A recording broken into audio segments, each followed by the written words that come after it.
میں ہوں Dirac Walker, Oxford Bible church کا پاسٹر۔ ہماری یہ سیریز مکاشفہ کی کتاب میں سے ہے، اور اب ہم مکاشفہ 14ویں باب پر آتے ہیں اور دیکھیں جس میں 7 اعلانات ہیں۔ چلیں ان کی ترتیب پر ابھی ہم غور کریں گے۔ مکاشفہ 11ویں باب میں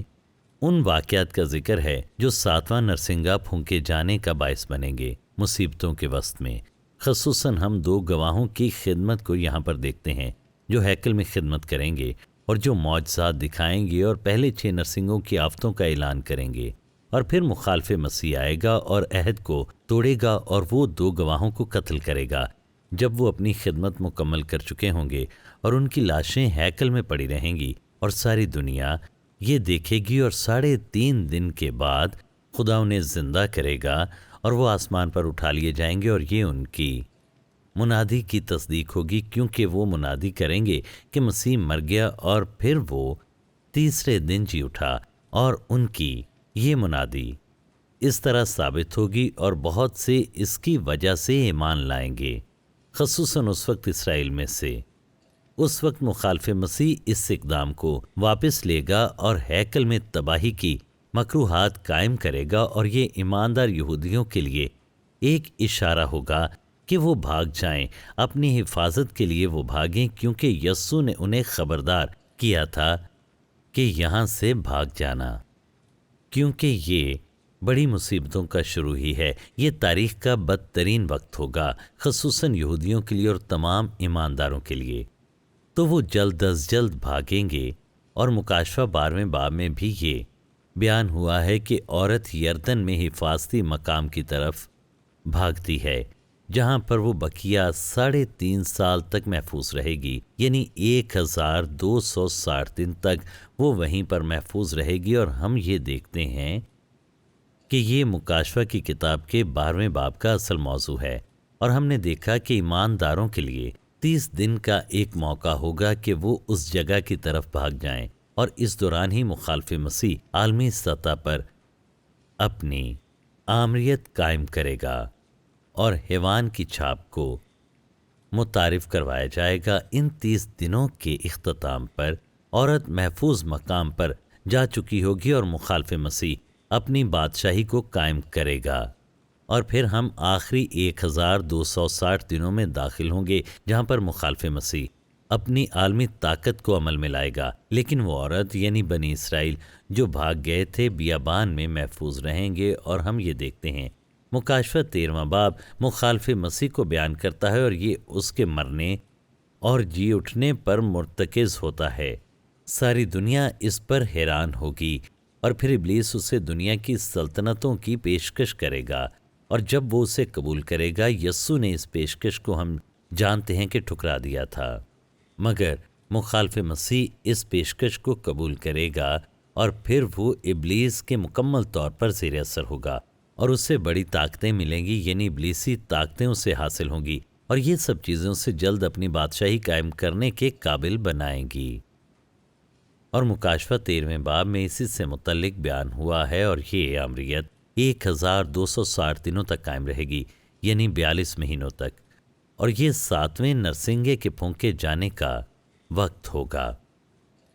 اور جب مخالف مسیح تباہی کی مکروہات کو قائم کرے گا تو تب یہ ہوگا کہ خدا 7واں نرسنگا پھونکے گا، اور پھر میکائیل اور اس کے فرشتے ابلیس اور اس کے فرشتوں کو ان کے روحانی مقام اور دنیا کی تاریکی سے نکال پھینکیں گے، اور پھر انہیں زمین پر پھینک دیا جائے گا، اور یہ بھی مکاشفہ 12ویں باب میں ہے۔ اور اب ہم مکاشفہ 14ویں باب پر آتے ہیں، اور اب ان 30 دنوں کے بعد مخالف مسیح کے اختیار قائم ہوگا۔ 7 بادشاہ اس کی تابع داری میں آ جائیں گے، اور ایک نیا عالمی مذہب قائم ہوگا جہاں پر ہر کسی کو اسی کی عبادت کرنی ہوگی، اور حیوان کی چھاپ متعارف کروائی جائے گی، جس سے لوگوں کو ایسا کرنے کے لیے مجبور کیا جائے گا، کیونکہ اگر وہ اس چھاپ کو نہیں لیں گے، یہ تسلیم کرتے ہوئے کہ مخالف مسیح ہی ان کا خدا ہے اور اس کی مکمل تابع داری میں نہیں آئیں گے، تو وہ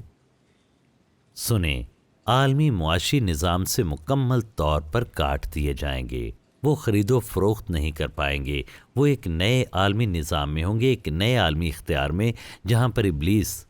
کامیاب ہوگا اور ایک نئی عالمی سلطنت قائم کرے گا، اور اس کے پاس ذرائع ہوں گے کہ انہیں وہ مکمل طور پر الگ کر دے جو اس کی تابعداری میں آنے سے انکار کریں گے۔ اور ابلیس کا حتمی منصوبہ یہ ہے کہ پوری دنیا کو اپنے اختیار میں لے کر آئے۔ خیر، یہ سب ہونے سے یعنی جب مخالف مسیح کی عالمی سلطنت قائم ہو جائے گی اور حیوان کی چھاپ متعارف ہوگی، تو ہم مکاشفہ 17ویں باب پر آتے ہیں جہاں خدا اس کا جواب دے گا، جو کہ مکاشفہ 17ویں باب میں بیان ہوا ہے، جہاں مخالف مسیح کے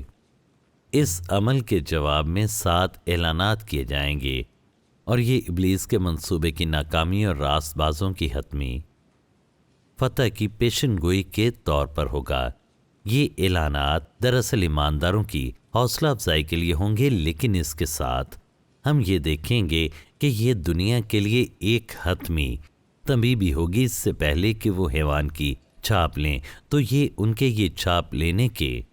فیصلے سے پہلے خدا کی آخری تنبیہ ہوگی، اور یہ اعلانات ظاہر کریں گے کہ خدا کیا کرنے والا ہے، اور یہ مختلف لوگوں کے مختلف نتائج کو ظاہر کریں گے۔ اور ہم دیکھیں گے کہ 7واں نرسنگا پھونکے جانے کے دوران خدا بنیادی طور پر کہے گا یہ حتمی تنبیہ ہے اور تمہیں اس کے لیے صحیح فیصلہ کرنا ہوگا، اور وہ یہ 7 رویا یا 7 اعلانات کے ذریعے کرے گا۔ تو اگر آپ اس ترتیب کو دیکھیں تو یہ مصیبتوں کے دوران وقفے کے فوراً بعد ہوگا، اور اس سے پہلے جو ہم آخری 3.5 سالوں میں دیکھنے والے ہوں گے، یعنی 1260 دنوں کے دوران جو کچھ ہم دیکھیں گے۔ اور 15ویں اور 16ویں باب میں قہر کے 7 پیالوں کے بارے میں بڑی تفصیل کے ساتھ بیان کیا گیا ہے، جو ان 1260 دنوں کے آخر پر ہم جانتے ہیں کہ انڈیلے جائیں گے۔ تو خدا ان اعلانات کے ذریعے ظاہر کرے گا کہ وہ اب بھی اختیار رکھتا ہے، حالانکہ یہ لگے گا کہ ابلیس مکمل طور پر دنیا پر غالب آ چکا ہے۔ یہ اعلانات خدا کے فضل کو ظاہر کریں گے، جو انسان کو توبہ کرنے اور اس سے پہلے کہ بہت دیر ہو جائے مسیح پر ایمان لانے کا موقع دیں گے۔ تو پہلی رویا مکاشفہ 14ویں باب کی 1 سے 5ویں آیت میں ہے۔ یہ آسمان پر 1,44,000 کی جماعت سے متعلق ہے، اور یہ وہی ہونے چاہیے جو 7ویں باب میں 12 قبیلوں میں سے ہوں گے۔ لکھا ہے، پھر میں نے نگاہ کی تو کیا دیکھتا ہوں کہ وہ برا سیون کے پہاڑ پر کھڑا ہے، اور اس کے ساتھ 1,44,000 شخص ہیں جن کے ماتھے پر اس کا اور اس کے باپ کا نام لکھا ہوا ہے۔ اور مجھے آسمان پر سے ایک ایسی آواز سنائی دی جو زور کے پانی اور بڑی گرج کی سی آواز تھی، اور جو آواز میں نے سنی وہ ایسی تھی جیسے بربط نواز بربط بجاتے ہوں۔ وہ تخت کے سامنے اور چاروں جانداروں اور بزرگوں کے آگے گویا ایک نیا گیت گا رہے تھے، اور ان 1,44,000 شخصوں کے سوا جو دنیا سے خرید لیے گئے تھے کوئی اس گیت کو نہ سیکھ سکا۔ یہ وہ ہیں جو عورتوں کے ساتھ آلودہ نہیں ہوئے بلکہ کنوارے ہیں۔ یہ وہ ہیں جو برے کے پیچھے پیچھے چلتے ہیں جہاں کہیں وہ جاتا ہے۔ یہ خدا اور برے کے لیے پہلے پھل ہونے کے واسطے آدمیوں میں سے خرید لیے گئے ہیں، اور ان کے منہ سے کبھی جھوٹ نہ نکلا تھا، وہ بے عیب ہیں۔ اب یہ کہنے کی کوئی وجہ نہیں بنتی کہ یہ ان سے کوئی مختلف گروہ ہے جن 1,44,000 یہودیوں کا مکاشفہ 7ویں باب میں ذکر ہے، جو عالمی سطح پر منادی کی سربراہی کریں گے مصیبتوں کے پہلے حصے کے دوران، مگر اب بیان ہوا ہے کہ وہ آسمان پر ہیں۔ عبرانیوں 12:22 کے مطابق صہیون آسمان پر ہے، اور آپ دیکھیں یہاں پر لکھا گیا ہے کہ وہ خریدے گئے ہیں، اور خریدے جانے کا مطلب ہے کہ وہ قیمت کی ادائیگی کے ذریعے بندھن سے چھڑائے جائیں گے۔ اور پھر دیکھیں، ہمارے لافانی بدنوں کا پانا دراصل ہمارے بدنوں کا خریدا جانا کہلاتا ہے، اور یہ صرف اور صرف یسوع مسیح کے خون کے وسیلے سے ہی ممکن ہوا، جس نے نہ صرف ہماری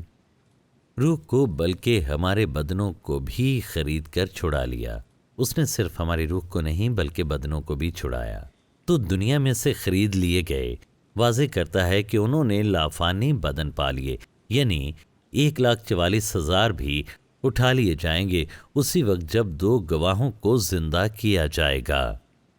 لکھا ہے، اپنی خدمت مکمل کرنے پر 2 گواہوں کے ساتھ خدا نے انہیں مصیبتوں کی پہلی فصل کے طور پر آسمان پر قبول کیا۔ وہ آدمیوں میں سے خرید لیے گئے ہیں، یعنی جب وہ اٹھائے جائیں گے تو وہ زندہ ہی ہوں گے، جبکہ دوسرے پیچھے رہ جائیں گے،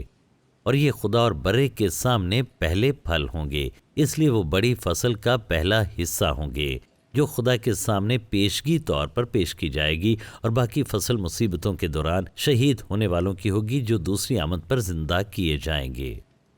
تو وہ ان جلالی بدنوں میں خدا کے سامنے بے عیب کھڑے ہوں گے، اور یہ واقعات دراصل ابن آدم کے تخت حاصل کرنے سے جڑے ہوئے ہیں، جو مکاشفہ 12:5 کے مطابق اسرائیل سے آیا، کیونکہ ابن آدم مسیح ہے۔ مگر یہاں پر ایک عجیب بات ہے کہ یہ پیشنگوئی ابن آدم یعنی مسیح کے تخت حاصل کرنے سے فوراً اس عورت پر آتی ہے جو کہ بیابان میں بھاگنے والے ایماندار اسرائیلی ہیں۔ تو ہم اسے کس طرح سے بیان کر سکتے ہیں، یہ بھی ایک مسئلہ ہے۔ دیکھیں، بائبل میں نبوتی اعتبار سے اکثر ایسی باتیں ہیں، مگر ان کے درمیان ایک تعلق ضرور موجود ہوتا ہے، اور اب یہاں پر وضاحت کی گئی ہے کہ کیوں یہ نبوت مسیح کے آسمان پر تخت نشین ہونے سے آخری وقت میں عورت کے بیابان میں بھاگنے پر آ جاتی ہے۔ ان دو واقعات میں بظاہر کوئی تعلق نظر نہیں آتا، لیکن جب کوئی نبوت اس طرح آگے بڑھتی ہے تو ایک تعلق ضرور موجود ہوتا ہے، اور ہم دیکھ چکے ہیں کہ یہ عورت اسی دن بھاگتی ہے جب ان دو گواہوں اور 1,44,000 کا ذکر آتا ہے، تو اسے جوڑنے کا تعلق دراصل ابن آدم کا ذکر ہے۔ تو 5ویں آیت میں مسیح اور 1,44,000 یہودی لوگوں کا ذکر موجود ہے، اور یہ مصیبتوں کے وسط میں ہوگا۔ یہ دونوں خدا کے سامنے پہلے پھلوں کی قربانی ہوں گے۔ تو مکاشفہ 12ویں باب کی 5ویں آیت میں بتایا گیا ہے کہ ابن آدم پہلے پھل کے طور پر پیش ہو چکا،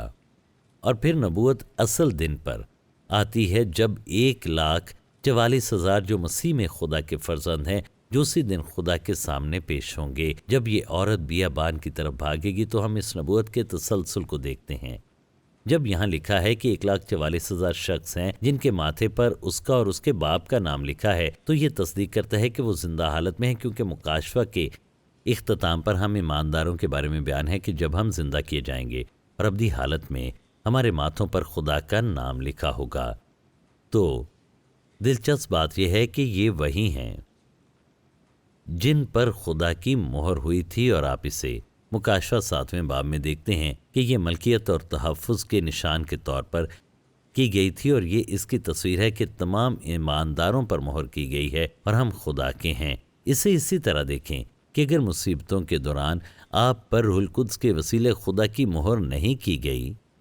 تو یا تو آپ خود پر خدا کے نشان کو لیں گے یا پھر حیوان کی چھاپ کو لیں گے۔ آپ کو ان دونوں میں سے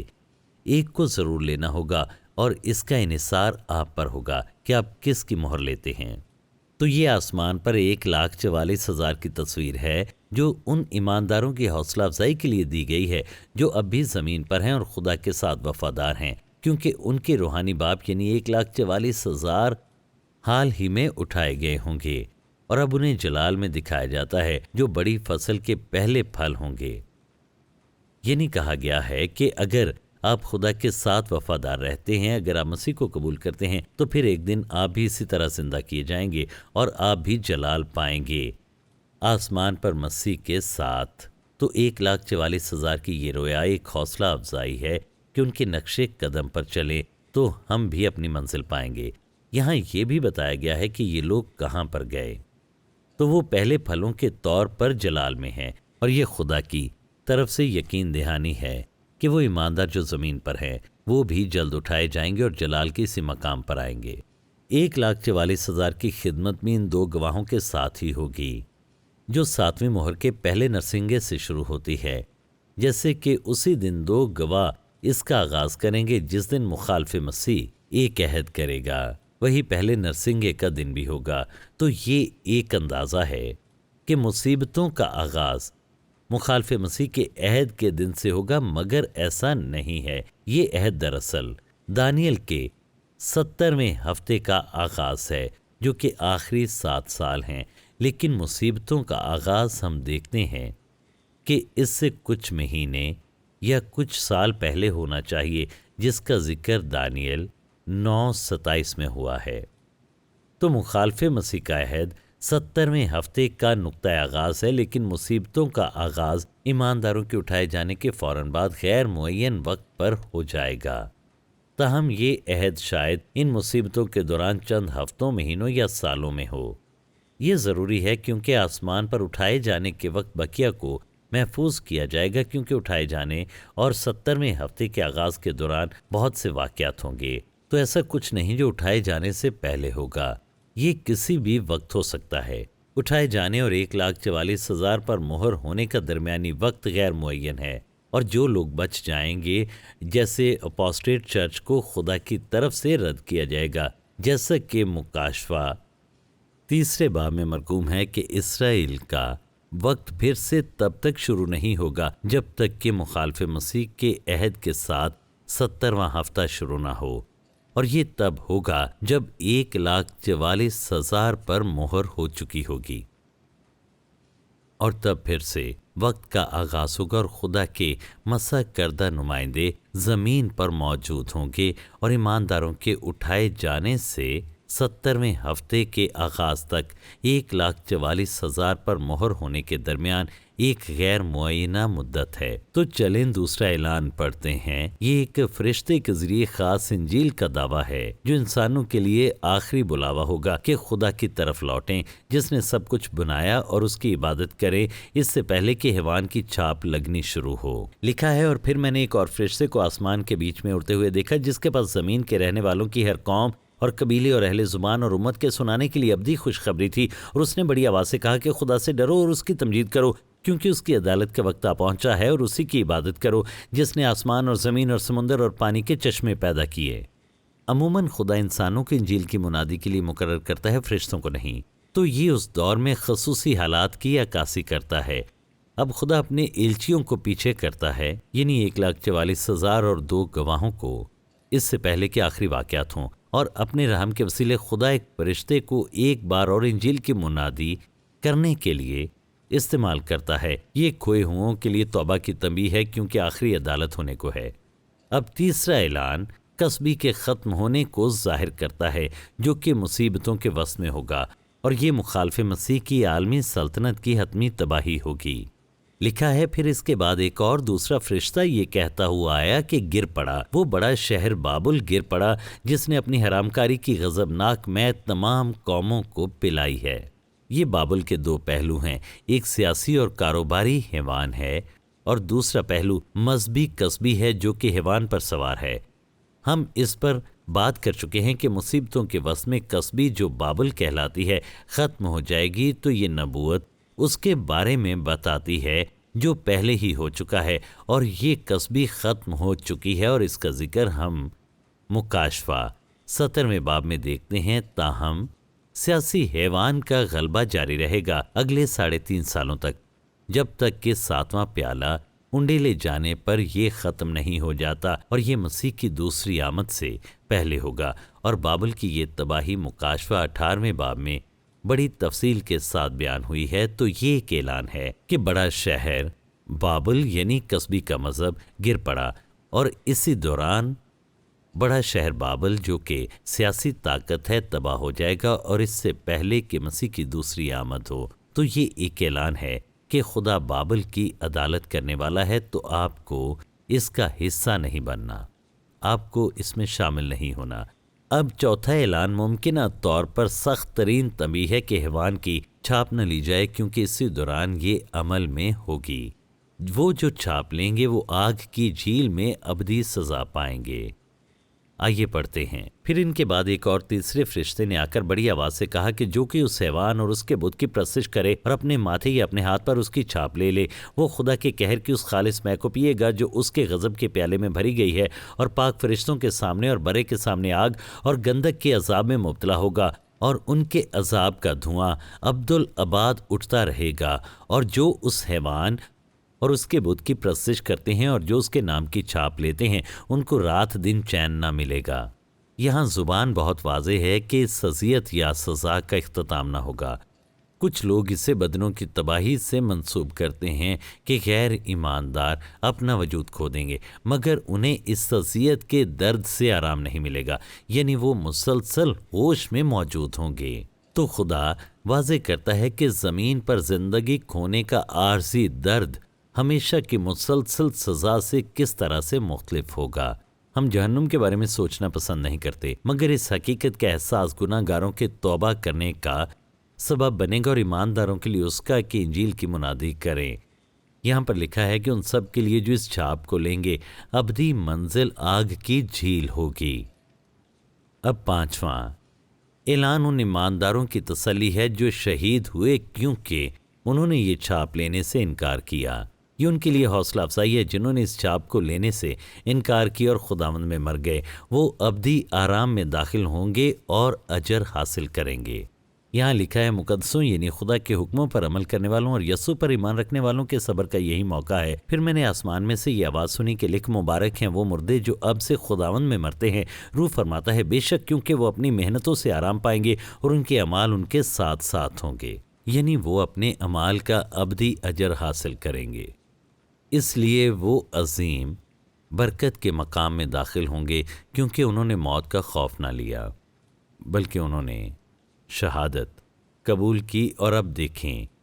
چھٹا اعلان یسوع کے زمین پر فصل کاٹنے سے متعلق ہے۔ لکھا ہے پھر میں نے نگاہ کی تو کیا دیکھتا ہوں کہ ایک سفید بادل ہے اور اس بادل پر آدم ذات کی مانند کوئی بیٹھا ہے جس کے سر پر سونے کا تاج اور ہاتھ میں تیز درانتی ہے۔ پھر ایک اور فرشتے نے مقدس سے نکل کر اس بادل پر بیٹھے ہوئے سے بڑی آواز کے ساتھ پکار کر کہا کہ اپنی درانتی چلا کر کاٹ کیونکہ کاٹنے کا وقت آ گیا، اس لیے کہ زمین کی فصل بہت پک گئی۔ پس جو بادل پر بیٹھا تھا اس نے اپنی درانتی زمین پر ڈال دی اور زمین کی فصل کٹ گئی۔ اب فصل کی کٹائی کا یہ وقت آخری دور ہوگا۔ متی 13:39 کے مطابق یہ مصیبتوں کا یا خداوند کا روز ہوگا، اور یہ وقت ہوگا جب خداوند اپنی فصل کاٹے گا جو راست بازوں یعنی گندم کو ناراستوں یعنی بھوسے سے الگ کرے گا۔ تو فصل کی کٹائی کے اختتام پر تمام ناراست زمین پر سے مٹا دیے جائیں گے اور آگ کی عدالت میں ڈالے جائیں گے، اور راست باز اس کی بادشاہی میں داخل ہوں گے اور اس کے ساتھ بادشاہی کریں گے، کچھ فطری بدنوں کے ساتھ اور دوسرے غیر فانی بدنوں کے ساتھ اس کے ساتھ بادشاہی کریں گے۔ کلیسیا کے اٹھائے جانے کے بعد مصیبتوں کا دور فصل کی کٹائی کا وقت ہوگا، جب خدا فرشتوں کے ذریعے عدالت کرے گا اور غیر ایمانداروں کو آگ میں ڈالے گا، جبکہ ایماندار جو شہید ہوں گے آسمان پر دوسری آمد کا انتظار کریں گے جب مسیح کی بادشاہی میں وہ اس کے ساتھ بٹھائے جائیں گے۔ ان خاص آیات میں جو خاص نقطہ نظر ہے وہ دراصل کٹائی کی عظیم تکمیل ہے جو مسیح خود مکمل کرے گا اپنی دوسری آمد کے وقت، اور یہ قوموں کی عدالت ہوگی جب وہ بھیڑوں کو بکریوں سے متی 25ویں باب کے مطابق الگ کرے گا، اور اس کا ذکر یوئیل 2 باب میں بھی ہے۔ وہ جو مصیبتوں کے آخر میں زندہ ہوں گے، اور یہ رویا اسی سے متعلق ہے کہ راست بازوں کو ناراستوں سے الگ کیا جائے گا اور صرف راست باز ہی مسیح کی بادشاہی میں داخل ہونے کے قابل ہوں گے۔ تو وہ جو مصیبتوں کے آخر تک زندہ ہوں گے یروشلم میں مسیح کے سامنے لائے جائیں گے، اور بھیڑوں کو بکریوں سے الگ کیا جائے گا ان کے کاموں کے مطابق۔ بھیڑوں کو مسیح کی بادشاہی میں جمع کیا جائے گا، لیکن بکریوں کو زمین پر سے مٹا دیا جائے گا اور ابدی آگ میں ڈالا جائے گا۔ اور پہلے یہ عالم ارواح میں روحانی آگ ہوگی، اور پھر 1000 سال کے بعد یہ جسمانی آگ ہوگی، کیونکہ وہ بدنی طور پر زندہ ہوں گے اور آگ کی جھیل میں ڈالے جائیں گے، اور یہ مسیح کی 1000 سالہ بادشاہی کے بعد ہوگا۔ تو دوسری آمد پر مسیح پرانے عہد نامے کے مقدسین کو بھی زندہ کرے گا اور مصیبتوں میں شہید ہونے والوں کو ان کے ساتھ کلیسیا میں شامل کرے گا جو مسیح کے ساتھ زمین پر حکمرانی کریں گے۔ پھر 7واں اعلان فصل کی کٹائی کے ایک اور حصے کو بیان کرتا ہے جو یسوع اپنی آمد پر مکمل کرے گا، اور یہ فصل کی کٹائی اور انگوروں کو روندنے پر مشتمل ہوگی، جو کہ ہر مجدون کی لڑائی میں مخالف مسیح کی باغی افواج کی مکمل تباہی ہوگی۔ لکھا ہے پھر ایک اور فرشتہ اس مقدس میں سے نکلا جو آسمان پر ہے، اور اس کے پاس بھی تیز درانتی تھی۔ پھر ایک اور فرشتہ قربان گاہ سے نکلا جس کا آگ پر اختیار تھا، اس نے تیز درانتی والے سے بڑی آواز سے کہا کہ اپنی تیز درانتی چلا کر زمین کے انگور کے درخت کے گچھے کاٹ لے، کیونکہ اس کے انگور بالکل پک گئے ہیں، یعنی عدالت کے لیے تیار ہیں۔ یہ انگور مخالف مسیح کی فوجیں ہیں جو ہر قوم سے اکٹھی ہوں گی۔ اور اس فرشتے نے اپنی درانتی زمین پر ڈالی، اور پھر کچھ اس طرح سے مرقوم ہے، اور زمین کے انگور کے درخت کی فصل کاٹ کر خدا کے قہر کے بڑے حوض میں ڈال دی۔ اور یہ حوض دراصل اسرائیل کی زمین ہے جہاں وہ انہیں پاؤں تلے روندنے کے لیے اکٹھا کرے گا۔ اور پھر لکھا ہے اور اس شہر کے باہر اس حوض میں انگور روندے گئے اور حوض میں سے اتنا خون نکلا کہ گھوڑوں کی لگاموں تک پہنچ گیا اور پھر اس طرح سے مرقوم ہے اور 1600 فرلانگ تک بہہ نکلا جو کہ 2 میل بنتا ہے۔ یہ اس عدالت کی پیشن گوئی ہے جو دنیا کی تمام افواج پر آئے گی جو ہر مجدون میں اسرائیل کو تباہ کرنے کے لیے آئیں گی۔ یہ انگور کٹائی کے لیے پک چکے ہوں گے اور حوض میں ڈالے جائیں گے جہاں وہ روندے جائیں گے کہ ان کا سرخ رس بہہ نکلے گا۔ دنیا کی فوجیں ہر مجدون کی لڑائی کے لیے اسرائیل میں اکٹھی ہوں گی۔ وہ عدالت کے لیے اکٹھی ہوں گی۔ جب یسوع لوٹے گا تو انہیں روندے گا اور ان کا خون انگور کے رس کی طرح بہہ نکلے گا۔ انگوروں کا یہ حوض اسرائیل میں ہوگا اور لکھا ہے کہ ان کا خون یروشلم سے 2 میل تک بہہ جائے گا جو کہ مجدون سے شمال کی طرف درست فاصلہ ہے جہاں وہ اکٹھے ہوں گے، بصرہ کی طرف جو کہ یردن میں ہے، جہاں پر اسرائیل کے بقیہ مخالف مسیح سے جان چھپانے کے لیے بچے ہوں گے۔ یہ فوجیں مجدون سے یروشلم کی طرف پھیل جائیں گی اور پھر بصرہ تک، تاکہ یہودیوں کو مکمل طور پر ختم کر سکیں۔ مگر یسوع لوٹے گا اور ان سب کو اپنے پاؤں کے نیچے روندے گا۔ مکاشفہ 19:15 میں لکھا ہے اور قادر مطلق خدا کے سخت غضب کی مے کے حوض میں انگور روندے گا۔ انگور وہ لوگ ہیں جن کا خون بہے گا جب یسوع واپسی پر انہیں روندے گا، جب وہ عدالت کرنے کے لیے آئے گا ان لوگوں کی جو اس کے لوگوں کو مارنے کے لیے تیار تھے۔ 6 اور 7 اعلان کی یہ دونوں کٹائی کی عدالتیں یوئیل 3 باب کی 12 اور 13 آیت میں بیان ہوئی ہیں۔ یہاں پر لکھا ہے، قومیں برانگیختہ ہوں اور یہوسفت کی وادی میں آئیں، کیونکہ میں وہاں بیٹھ کر ارد گرد کی سب قوموں کی عدالت کروں گا۔ ہنسوا لگاؤ کیونکہ کھیت پک گیا ہے۔ تو جب یسوع تخت پر بیٹھے گا تو ان قوموں کی عدالت کرے گا جیسے کہ بھیڑوں اور بکریوں کی عدالت کرے گا۔ یہ 6 اعلان ہے جو کہ عدالت کے پہلے حصے کو بیان کرتا ہے جو یسوع کرے گا، اور پھر دوسرا حصہ اس طرح بیان ہوا ہے۔ یوئیل کہتا ہے، آؤ روندو کیونکہ حوض لبالب اور کوہلو لبریز ہیں، کیونکہ ان کی شرارت عظیم ہے۔ یہاں پھر حوض میں انگوروں کو روندنے کے بارے میں بتایا گیا ہے۔ ہر مجدون کے مقام پر مسیح فوجوں کی عدالت کرے گا اور ان فوجوں کو تباہ کرے گا۔ گروہ پر گروہ انفصال کی وادی میں ہے، کیونکہ خداوند کا دن انفصال کی وادی میں آ پہنچا۔ تو پھر ہر کسی کو اپنا فیصلہ خود کرنا ہے۔ مخالف مسیح کی ان فوجوں نے اس وقت ابلیس کی چھاپ کو لیا اور اب ان پر عدالت کا وقت ہے۔ آپ کو بھی فیصلہ کرنا ہے کہ آپ مسیح کی پیروی کریں گے یا اس کی مخالف فوجوں کے پیچھے چلیں گے۔ فیصلہ آپ ہی کو کرنا ہوگا اور آپ کی ابدی منزل کا انحصار اسی پر ہے۔ آپ CDs، DVDs، کتابیں اور دوسری چیزیں آن لائن آرڈر کر سکتے ہیں www.oxfordbiblechurch.co.uk اور کال بھی کر سکتے ہیں 018655 15086۔ Shekinah Bible Ministries were founded by Dr. Tahira Salim and Reverend Dr. Asher Salim on 27th October 1998. The foundation of organization was laid by Reverend Dr. Shahid Siraj Deen, who was called home by God on 14th Feb 1998. The organization commenced its working through Bible Institute and then by the grace of God developed following establishments: Shekinah Bible Church, Shekinah Sunday School, Shekinah Movie Society, Shekinah Messaging Services, Shekinah Adult Youth, Daughters of Shekinah, Shekinah Bible Institute, Shekinah News, Shekinah Medical Camp, Shekinah EMAC,